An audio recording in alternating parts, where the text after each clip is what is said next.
La morgue de l'hôpital Afia à Don Bosco à Lubumbashi au cœur d'un gros scandale ou encore d'un gros bad buzz. Qu'est-ce qui s'est passé? Une famille est venue enterrer, récupérer le corps de leur fils qu'on va voir aussi. Il s'appelle Ephraim, âgé de 10 ans. Arrivé à la morgue de l'hôpital, la famille n'a pas retrouvé le corps. Donc le croque-mort a cherché le corps du petit Ephraim. Le corps n'a pas été retrouvé. Où est passé le corps d'Ephraim? Qu'est-ce qui s'est réellement passé? Les croque-morts n'avaient aucune explication. Les responsables de l'hôpital n'avaient aucune explication, mais il y a eu quand même intervention de la police. Par hasard, nous sommes tombés donc, sur un live de la dame, en fait, d'une dame de la famille, donc la sœur du petit qui était dans un live sur TikTok. Nous avons eu l'opportunité d'enregistrer le live et écouter ce qui s'était réellement passé. Mon petit frère, qui est là derrière, il répond au nom d'Ephraim. Il n'a que 10 ans. Ephraim est allé jouer chez le voisin comme tout enfant. Ephraim a eu un petit accident. Il avait mal quelque part. Ephraim est rentré. Il n'arrêtait pas de pleurer qu'il avait mal. Et c'est comme ça que la nuit, on lui a donné un petit médicament, un petit calmant, du paracétamol pour calmer la douleur. Mais avec ça, ça n'allait pas. Ça n'allait pas. Le même jour-là, on a ramené Ephraim à l'hôpital Don Bosco. Et arrivé à 3 heures, Ephraim nous a quittés.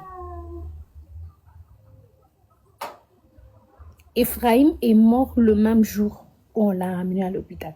L'hôpital Don Bosco à Lubumbashi. Depuis le lundi. Aujourd'hui, nous sommes partis pour l'enterrement. Normalement, on devrait les signaler bien avant qu'on allait venir pour l'enterrement. On ne les a pas signalés. On les a prises par surprise hier soir. On viendra enterrer demain dimanche. Parce que même le programme est sorti hier. Et on arrive à la morgue depuis 10h30. Les corps qui devraient sortir en premier lieu, c'est notre corps, le corps d'Ephraim. Même à Kassangir, les gens qui devraient enterrer, le premier, c'est nous. Donc à 11h, on devrait enterrer à 11h à Kassangir.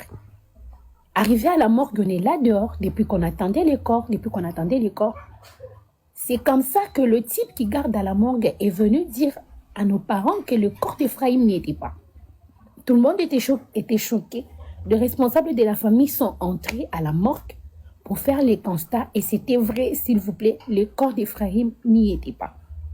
Même à la place où on a laissé les corps d'Ephraim n'y était pas. On pensait que c'était de la blague. On pensait qu'il y a eu des confusions par-ci, par-là.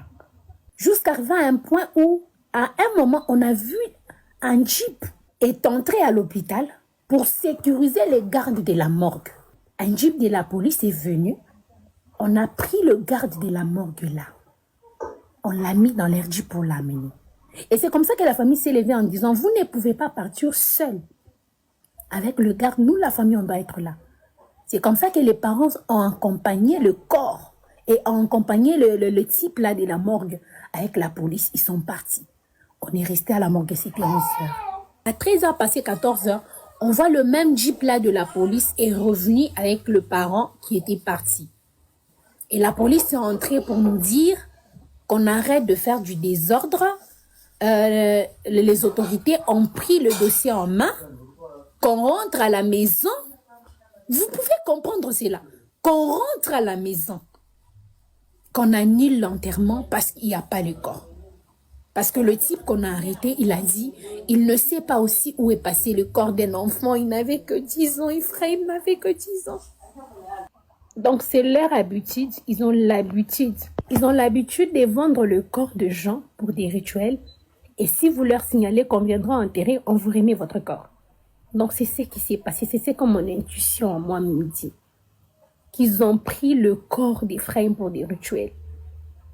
En disant qu'on viendra remettre quand on va nous signaler concernant l'enterrement. On les a prises par surprise. On les a signalées hier soir. Que demain à 10h, on viendra enterrer. Cette histoire a choqué plus d'une personne sur les réseaux sociaux et si on en parle aujourd'hui, c'est parce que ce n'est pas les premiers cas. C'est vrai que c'est peut-être pas seulement à la morgue de la polyclinique Afia Don Bosco, ça se passe aussi dans d'autres hôpitaux. Exactement, ce n'est pas le premier cas. C'est pour ça qu'on a décidé bien sûr d'en parler. L'hôpital a donné sa version et c'est la famille qui a aussi publié ça sur les réseaux. On va voir ça en illustration, on va lire les communiqués qui seraient de l'hôpital. Écho de Afia. Bonsoir chers confrères, faisons suite aux vidéos qui circulent sur les réseaux sociaux attribuant le vol d'un corps à la morgue de la polyclinique Afia Don Bosco. Voici la vraie version de cette affaire. 2 corps sont entrés à la morgue, l'un le 7 septembre 2025 et l'autre le 8 septembre, d'âge différent, 11 ans et 18 ans. Tous les 2 corps ont la même masse et se ressemblent de visage.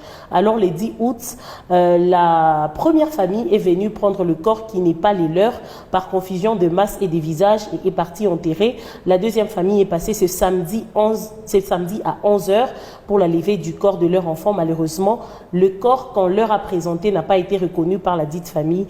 Il y a eu donc confusion de corps. Nous venons à peine de passer à l'examen du corps qui est à la morgue avec les 2 familles et l'OPJ. Conclusion, il y a eu échange des corps et non perte ou vol comme cela se raconte sur les réseaux sociaux. Voilà la version officielle de l'hôpital Afia Don Bosco. Question, comment on peut confondre le corps d'un enfant de 10 ans et celui de 18 ans, même si ces 2 se ressemblent? Lorsque la famille vient enterrer, on suppose que la famille prend le temps de regarder et d'identifier le corps. Pensez-vous que cette explication donnée par l'hôpital tient? Surtout que lorsque vous amenez le corps, on donne aussi des numéros. Donc sur chaque cadavre ou encore sur chaque corps, il y a le nom et le numéro. C'est même ça la grande question, parce que lorsqu'on dépose le corps à la morgue, c'est premièrement d'abord identifier les certificats de décès et finalement, vous savez que notre corps, on l'a placé, c'est pas moi dans quel, même s'il faut changer, mais le corps reste identifiable parce qu'il y a des mentions, et alors, c'est pas moi, document qu'on dépose lorsque vous amenez le corps. Mais au-delà de tout ça, moi je trouve que ça ne tient pas debout, parce que la famille qui est venue prendre leur corps de 18 ans, parce que de 18 ans, comment ça vous pourrez retrouver un corps de 10 ans, c'est pas moi, physique, qui ne correspond pas, même masse, comment ça?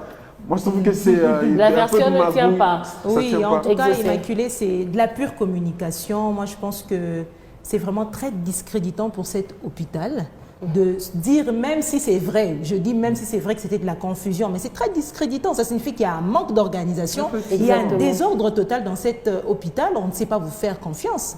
C'est compliqué. Parce que la confusion, on peut se ressembler, mais chaque personne ou chaque corps, si on peut considérer comme ça, a son numéro. Et à ce jour, on a vu le lundi, parce que la famille continuait à demander aux gens sur les réseaux de sensibiliser, d'alerter les autorités pour qu'une solution soit trouvée et que ce phénomène s'arrête dans les morgues, dans les différentes morgues de Lubumbashi.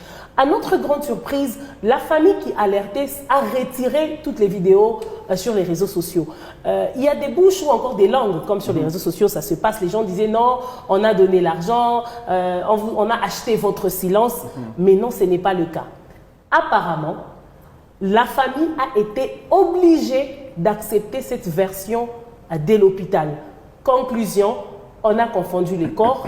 Et la famille d'Ephraïm doit prendre le corps de 18 ans pour aller enterrer. On ne va pas déterrer le corps d'Ephraïm pour vérifier. D'ailleurs, si c'est une solution. On doit plutôt, donc la famille doit prendre le corps de 18 ans et aller l'enterrer.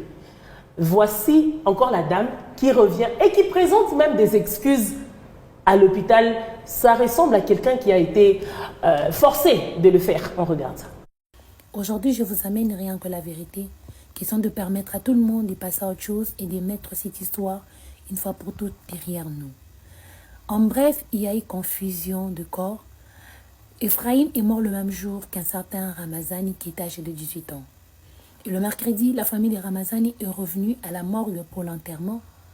Mais ce n'était pas cette fois-ci la famille de Ramazani qui ont lavé le corps de Ramazani, mais ils ont délégué le Kiro vu que Ramazani était Kiro. Alors, ils n'ont pas pu bien identifier le corps de Ramazani parce qu'il y avait un peu de ressemblance à celui d'Ephraïm. Voilà ce qui s'est un peu passé et ils ont enterré le corps d'Ephraïm à la place de celui de Ramazani. Et l'hôpital aussi ne savait pas qu'il y a eu confusion de corps. Il s'est demandé aussi pourquoi ces corps étaient sur plus à la morgue. C'est comme ça qu'aujourd'hui, samedi et aujourd'hui, lundi 15 septembre 2025, l'hôpital Don Bosco, la famille et celui de Ramazani se sont rencontrés et ils ont fait un tour à la mairie. Ils sont descendus du côté Kassangiri où il y a eu l'enterrement de Ramazani parce que la famille de Ramazani ont identifié le corps de leur frère, de leur fils, que c'était bien celui de Ramazani. Ils se sont excusés auprès de la famille parce qu'aujourd'hui, si cette histoire a pris de l'ampleur, c'est parce qu'il y a quelqu'un qui a commis une erreur. Et je sais que personne ne dira qu'il n'a jamais commis d'erreur. C'est normal, c'est naturel. N'importe qui, ça peut arriver dans la vie. Et aujourd'hui, je suis là, présenter des excuses à l'hôpital Afia Don Bosco. Il n'y a pas seulement la réputation de l'hôpital qui est en jeu, mais beaucoup de choses.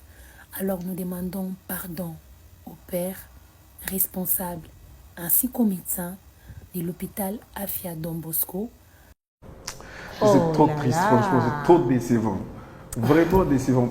Arriver jusqu'à ce stade où moi je vois déjà Magou. Quand elle parlait là-bas avec émotion, on sentait vraiment que c'était elle dans sa peau. Mais nous faire une autre vidéo de ce sens où elle finit même par demander pardon sur quelque chose qui est inacceptable. Comment est-ce que moi je peux accepter de partir enterrer un frère qui n'est pas de ma famille? On va même et sans savoir si celui qui a été enterré, c'est vraiment le nôtre. Et on présente les excuses. Mais c'est bizarre. On sent déjà que derrière, il y a eu peut-être des petits jeux, on a payé ce silence. Et finalement, peut-être, elle a été très menacée jusqu'à un niveau où elle s'est dit, mais finalement, au risque de perdre ma vie, que je fasse carrément.